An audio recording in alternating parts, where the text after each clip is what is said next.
Hi! Hello mga ka-mother. Ito yung dating small sari-sari store. Ipaparenovate natin para sa potential na mas mapalaki at palago natin. After ko kayo matur sa dati natin store, papakita ko sa inyo ang paunti-unting pagbabago ng itsura ng ating store. Ipapataas natin ang bubong at papapalitan na dahil luma at sobrang na makalawang. Dami na tapal-tapal yan. Yan, papatibag din natin yan. Papatanggal natin yan, yung mga hard deflects na yan. Titibagin din yan. Bakod kasi yan eh. Yan, may gagawin tayo dyan. Ayan naman. Tsaka yan yung pati yung kisamin na yan. Natapal-tapal lang din yan. Patatanggal natin yan, papapalitan ng medyo mas maayos.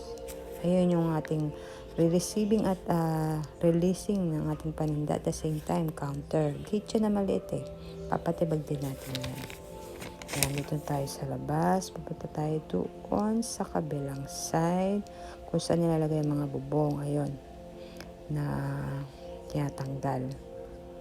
Ayan, dito na tayo. Ayan ang aking mga yerong sobrang luma na. Ayan. Sobrang na makalawang. Pero pwede pa natin magamit dyan sa ibang paraan. Papapinturahan at papagupitan natin yung mga sirang parte. Ayan, natanggal na nung buo yung bubong at kisame. Medyo natibag na dyan. At saka ayan, nakahukay na sila dyan kung hanggang saan ang ating ipapagawang store. Nandiyan pa yung ating ref na isa sa mga naging katuwang natin sa ating pagtitinda.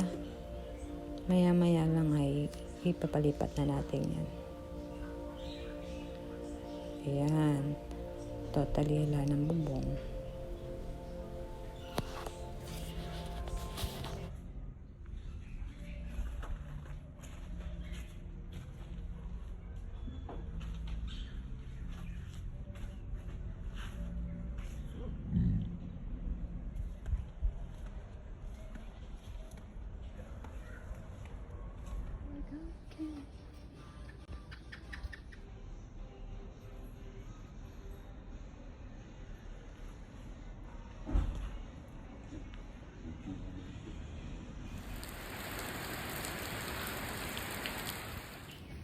This is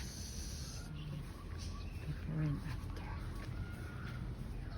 Before and after ng ating pagpapagay din tayo ng bintana dito. Yan. Wala pa tayong bubong.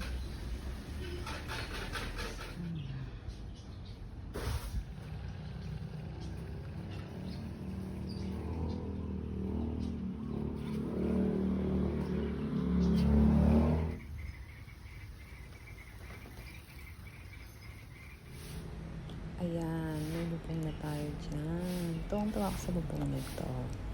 Malinis, maayos at maliwala siyang tingnan.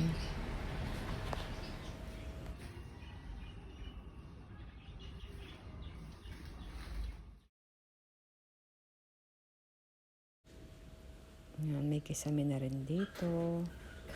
Ayan. Parang bumaba nga siya pag may kisame. Pero mataas na rin yan. Ayan ang labas ng ating store. Dito ang pintuan niya. Ayan ang gate. Dito papasok. Ayan. Pintuan papasok mula sa harap.